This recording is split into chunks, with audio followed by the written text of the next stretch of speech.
Assalamualaikum warahmatullahi wabarakatuh.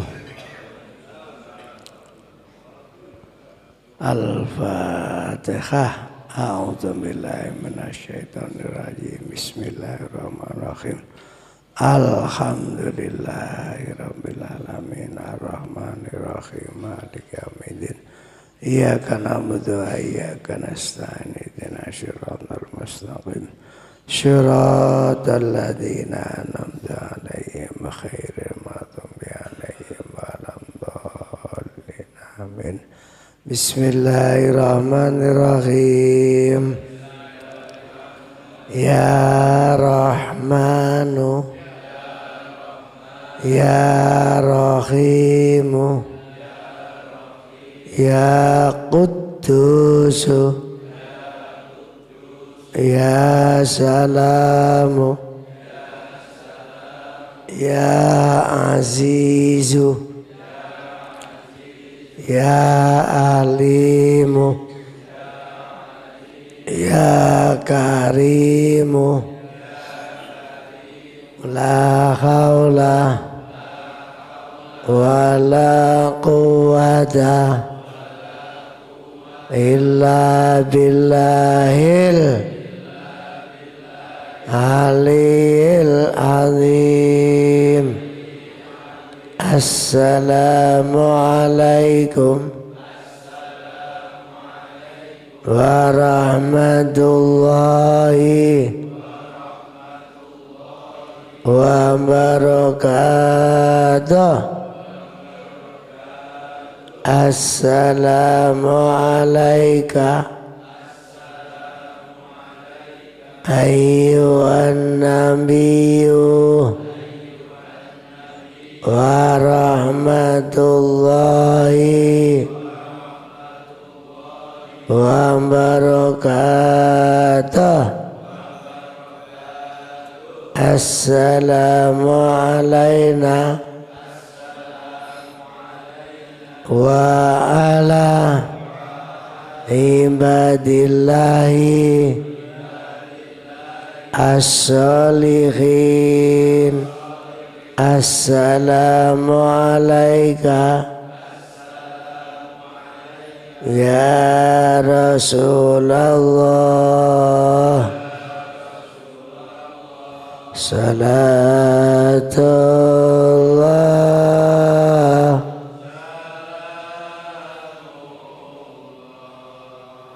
ala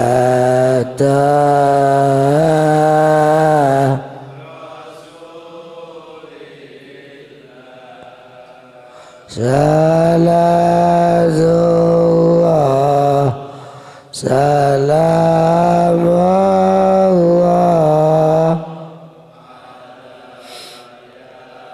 sin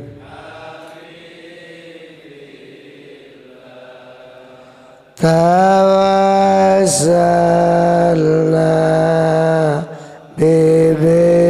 bismillah wa biladi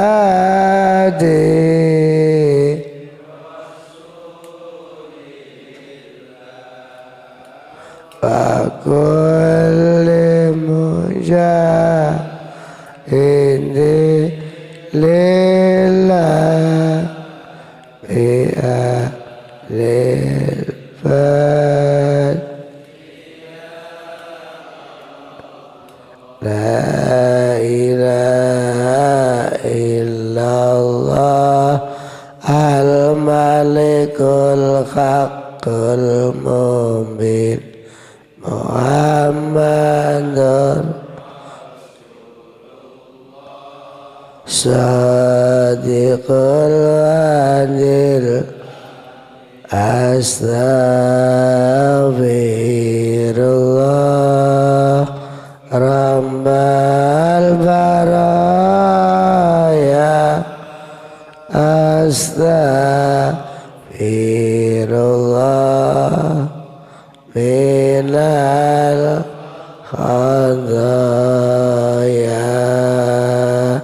Alhamdulillahi rabbil alamin. Kita akan ngaji surat Fatir. Surat Fatir ayat 8.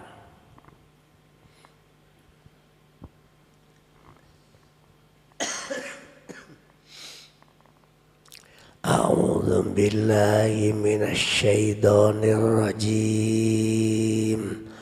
Bismillahirrahmanirrahim. Afama zuyyina lahu su'u amalihi farahu hasanah fa inna Allah yudhillu man yasha'u wa yahdi man yasha' fala tadhhab nafsuka alaihim hasarat innallaha alimum bima yasnaun. Sadaqallahul azim. Ayat ini turun ketika Rasulullah sallallahu alaihi wasallam berdoa, ya Allah, semoga Islam ini semakin kuat dengan masuknya Islam Umar bin Khattab dan Abu Jahal. Jadi doanya Rasulullah itu memang dua orang itu yang didoakan masuk Islam. Karena dua-duanya seorang tokoh besar waktu itu. Akhirnya yang dapat hidayah Sayyidina Umar. Sementara Abu Jahal tetap sampai mati menjadi orang kafir. Makanya turun ayat ini, afaman zuyyina lahu su'u amali fara'ahu hasanah. Maka apakah orang yang dijadikan setan menganggap baik pekerjaannya yang buruk, lalu dia meyakini pekerjaan itu baik, apakah sama orang yang tidak ditipu oleh setan? Jadi mereka yang seperti Abu Jahal itu kan menganggap keyakinannya terhadap nenek moyangnya menyembah berhala itu sesuatu yang dianggap baik. Fara'ahu hasanah, dan dia meyakini betul bahwa itu baik. Sampai sekarang ya seperti itu. Sampai sekarang, sampai kiamat, orang-orang yang tidak dapat hidayah itu akan selalu meyakini apa yang dia yakini dari nenek moyangnya itu sesuatu yang dianggap baik, walaupun itu sebenarnya dijerumuskan oleh setan. Sampai kiamat. Makanya pentingnya ngaji itu di situ. Orang itu kalau sudah nggak mau ngaji, ya selamanya nggak akan dapat hidayah. Nggak mau ngaji. Tapi kalau orang itu masih berharap hidayah, ya ndelala ono ae dalane. Orang itu dapat hidayah. Fa innallaha yudhillu man yasha'. Maka sesungguhnya Allah itu yang menyesatkan siapa yang dikehendaki. Wa yahdi man yasha', dan siapa yang dikehendaki yang dapat hidayah.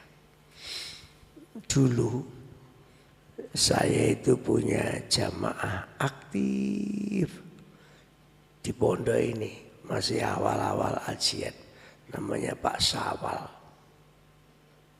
Pak Sawal itu Kejawen, orangnya Kejawen.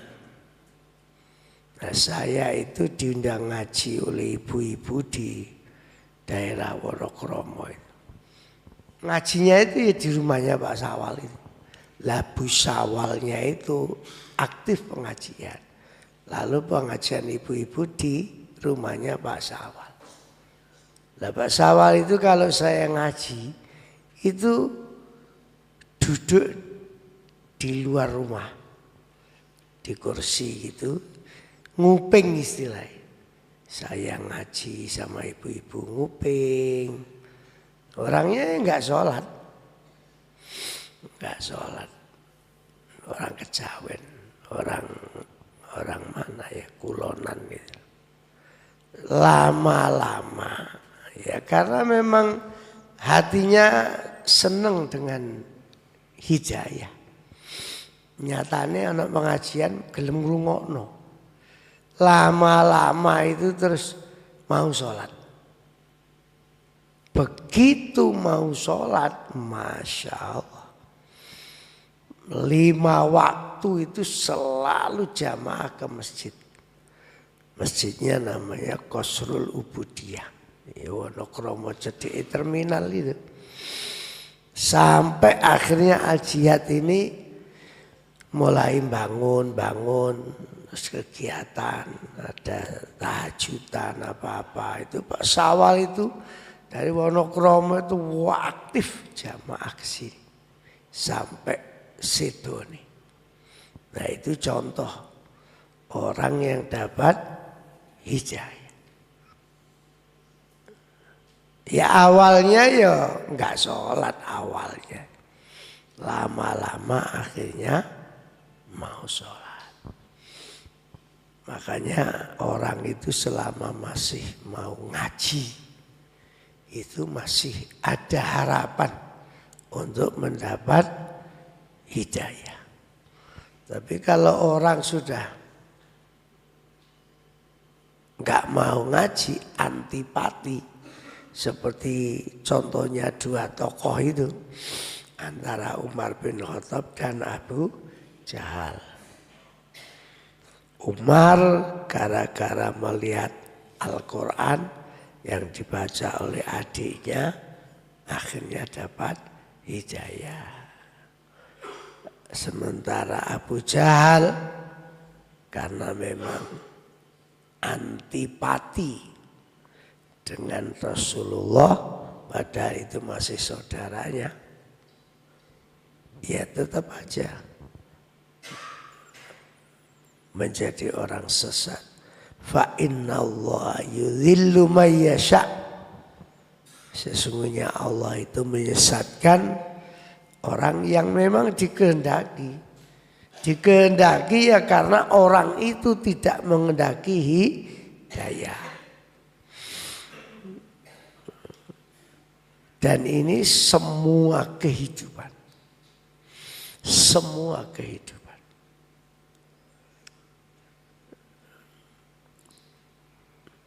Jadi orang itu kalau sudah enggak dapat hidayah, yono tandane itu loh. Semakin jauh dari kebaikan. Ya memang ya begitu. Semakin jauh dari kebaikan.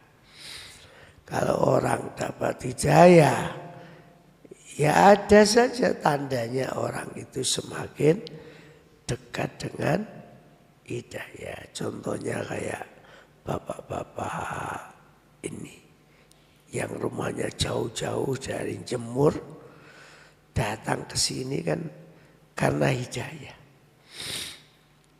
Kalau bukan karena hidayah ya enggak kuat, Pak.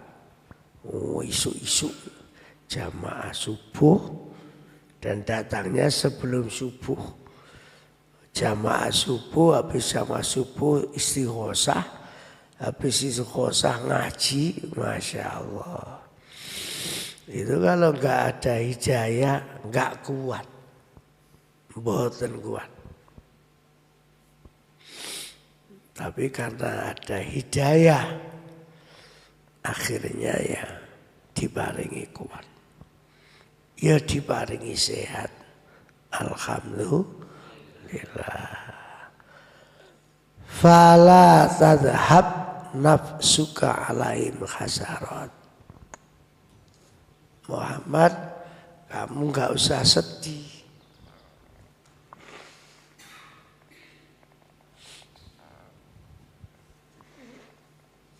Nggak usah sedih, nggak usah merasa rugi dari tingkah lakunya orang-orang yang memang tidak dapat hidayah. Ya begitu. Orang itu kalau nggak dapat hidayah ya ngelokno, ya benci, ya ngrasani, wis gandengane. Jare Gusti Allah wis aja dipikir teman-teman Muhammad. Lah apa mikire omongane wong-wong ngono. Masya Allah. Dan itu sampai kiamat ya begitu. Sampai kiamat. Makanya Masya Allah beruntung kula jenengan ini termasuk orang yang dapat hidayah. Untuk membuka hati. Untuk membuka hati. Supaya hidayah itu tetap ada bahkan berkembang. Di antara sekian cara yang paling pokok itu adalah sholat. Sholat 5 waktu. Jadi orang itu sak bejat-bejate wong bejat. Pokok ijik gelem sholat. Suwe-suwe kebejatannya itu ya moro-moro ya mandek-mandek dewi. Tertutup dengan sholat itu. Sak rusak-rusake wong rusak. Pokok ijik gelem sholat. Itu masih bisa diharapkan kebaikannya. Tapi orang itu nak wis blas gak gelem sholat. Nah itu. Apa maneh benci wong sholat. Ya sulit hidayah itu. Nah, orang mau sholat itu jalarane mergo ngaji. Jalarane mbok ngaji secara langsung.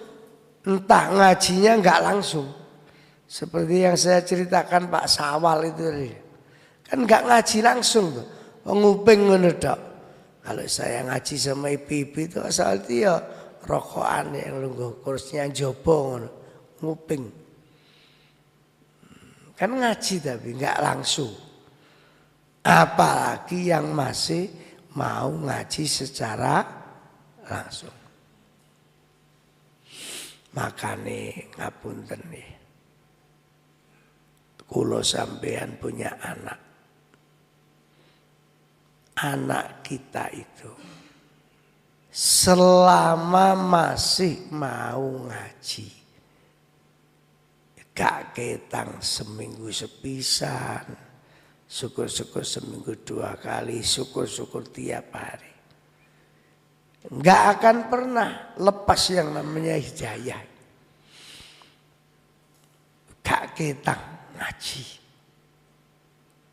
Tapi kalau orang itu sudah blas gak ngaji, sulit. Dapat hidayah itu sulit. Makanya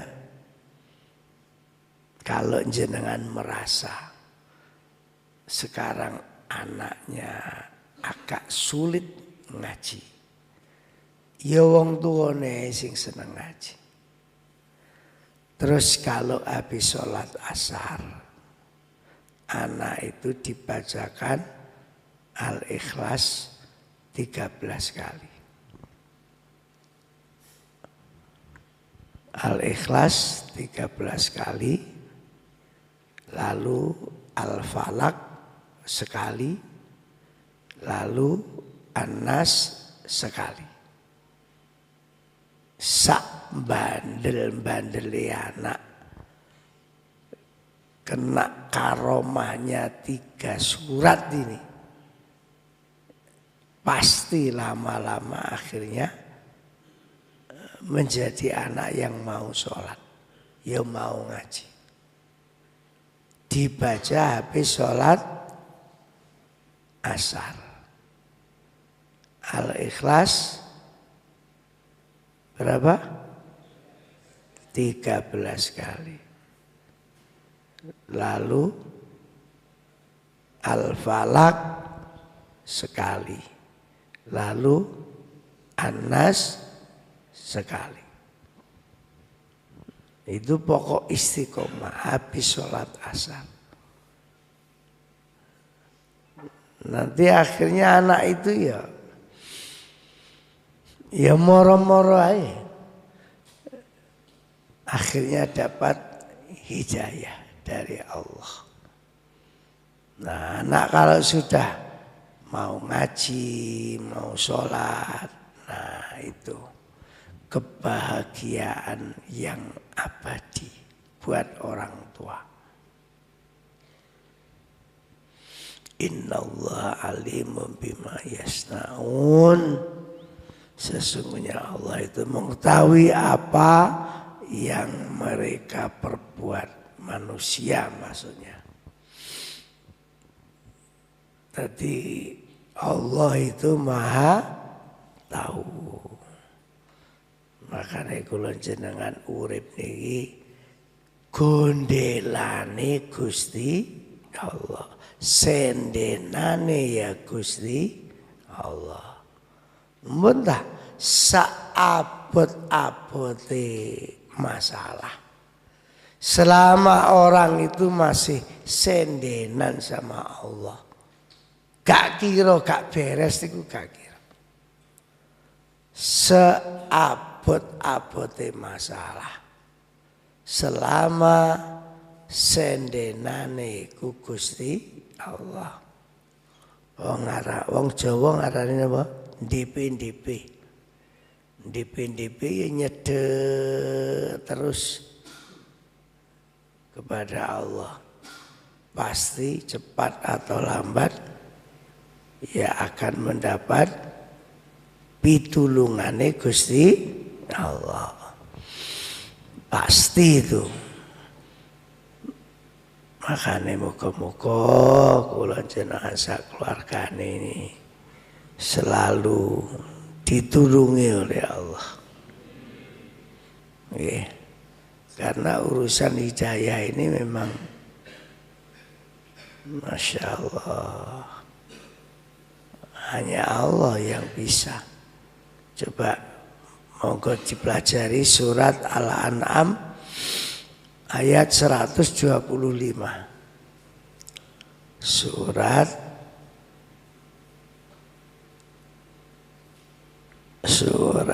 Al-An'am.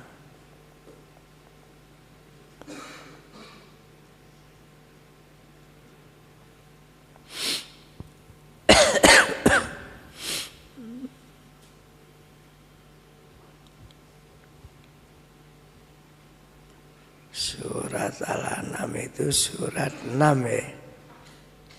Ayat 120. Pinten lho. Nah inilah, Masya Allah.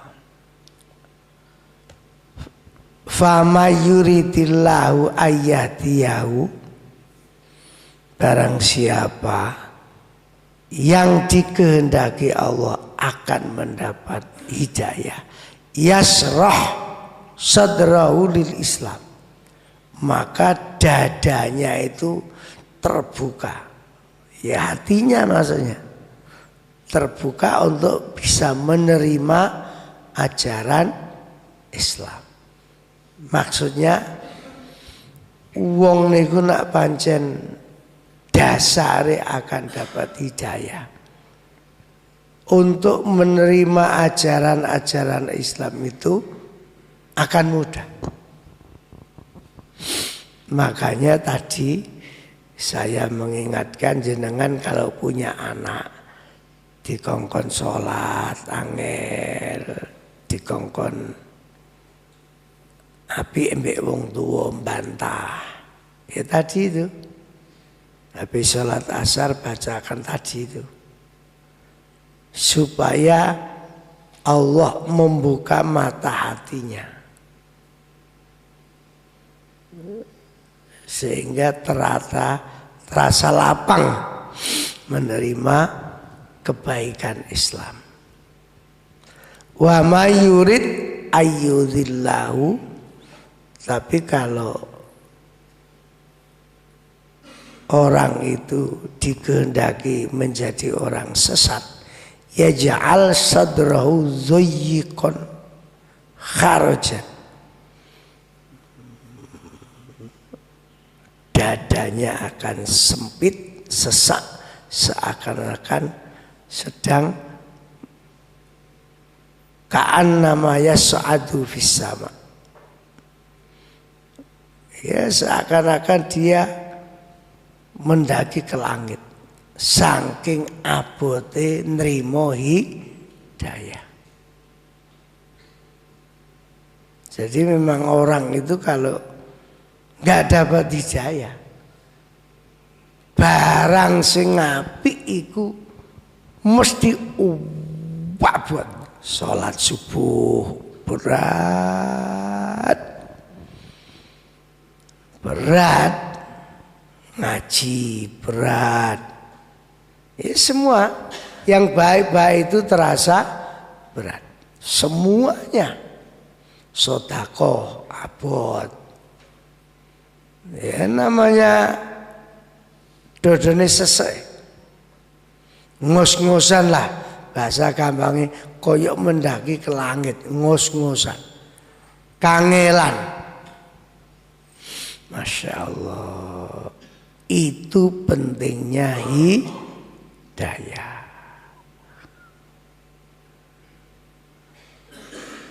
Dan kula jenengan harus belajar dari semua kehidupan yang sudah jadi pelajaran. Contohnya Nabi Musa, seorang nabi, gak bisa memberi hidayah ke anak laki-lakinya itu, Kanan. Padahal itu nabi itu. Nabi Lut, seorang nabi, tidak bisa memberi hidayah kepada istrinya. Ya Allah, nabi betul. Artinya memang hidayah itu betul-betul hanya Allah yang bisa. Makanya kula sampeyan sekarang mau ngaji, mau sholat, mau jamaah subuh, Masya Allah, wis api-api wong. Saestu niku sapi-api wong. Sebab orang itu kalau sudah enggak dapat hidayah, abot nglakoni barang sae nggih abot, perintah Gusti Allah nggih abot. Ini lebih jelas ini. Surat Al-Qasas surat 28 ayat 56. Surat 28 28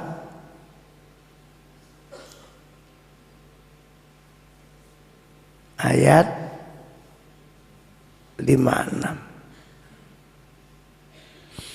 Innaka la tahdi man ahbabta. Sesungguhnya engkau Muhammad tidak akan bisa memberi hidayah kepada orang yang engkau cintai. Masya Allah. Walakinnallaha yahdi may yasha. Akan tetapi hanya Allah yang bisa memberi hidayah kepada yang dikehendaki.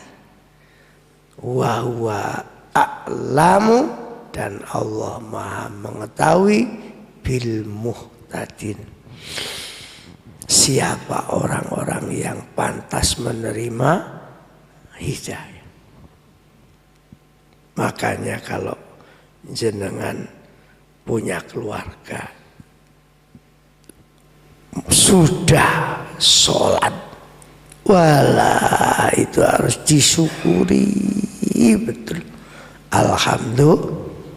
Alhamdulillah, betul itu. Di antara tanda orang dapat hidayah yaitu sholat itu. Apalagi mau sholat jamaah. Saya itu kalau menerangkan masalah gini ini ingat kata-katanya Gus Robert. Gus Robert itu putranya Gusmi yang pertama. Gusmi itu kan jarang pulang. 1 tahun baru pulang, berapa tahun baru pulang. Malah akhir-akhir sebelum meninggal itu bertahun-tahun baru pulang. Sehingga perkembangan anaknya itu nggak ngerti. Itu kalau pulang ketemu anaknya, semua anaknya itu dipegang dodone. Dipegang dodone sambil mengatakan, saya percaya di dadamu ada Allah. Menurut, saya percaya di dadamu ada Allah. Hanya itu dok, menurut Gus Robert, anaknya yang barep itu. Artinya apa? Perkara anak iku dadi apa, sugih apa gak sugih, gak penting. Sing penting tetap masih dapat hidayah. Apalagi masih mau sholat. Itu yang pokok. Itu yang penting.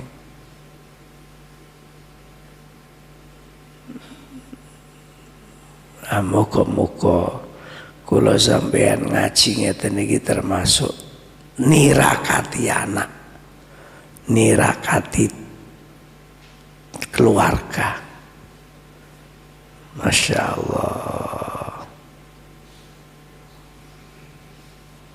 Tirakat niku kan nggih macem-macem to. Ana sing tahajud, ana sing maca Quran, ana sing poso, ana sing sedekah. Lah ngaji ngeten iki ya kudu diniati tirakat. Kayak nanti waktunya ngaji di UPN, ya kudu diniati tirakat. Mboten niat tirakat nggih abot.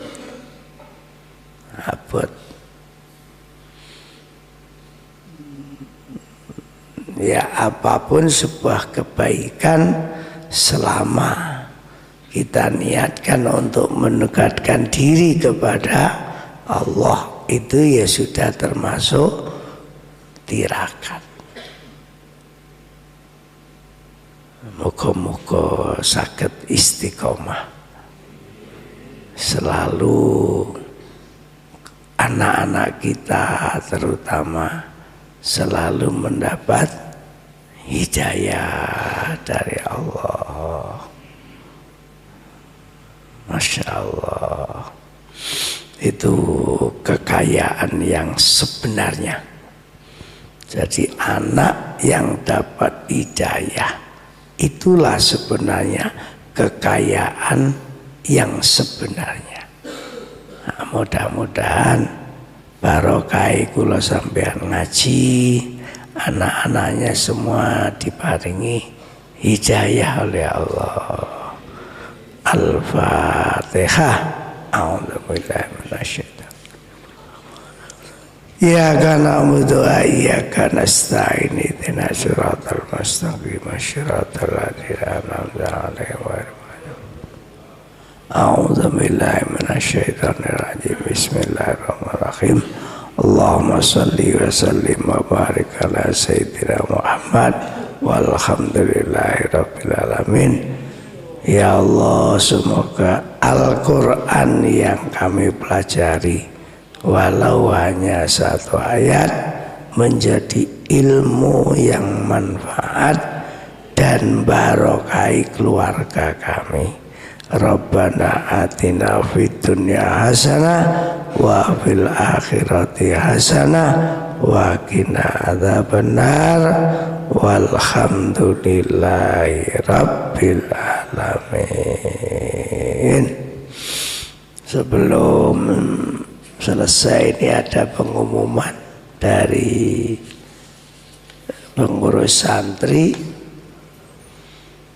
Infak Sabtu kemarin 322.000, alhamdulillah. Diumumkan kepada seluruh santri untuk mengikuti zikir rahmatan lil alamin di UPN dan berangkat setelah sholat, ya gak sholat asar alih. Sing habis sholat asar itu ya pengurus-pengurus santri ya mari maghrib aja nggak apa-apa. Nanti kalau habis asar di sana semua engko malah repot sholat maghrib. Jadi terutama pengurus itu berangkatnya setelah maghrib. Yang asar itu habis asar itu khusus pengurus. Yang santri ya habis maghrib aja. Pemberian reward sayembara lugu milad kepada saudara Wisam Waji Hudin atau yang mewakili berupa uang tunai dan sertifikat. Undi, rewardnya mana?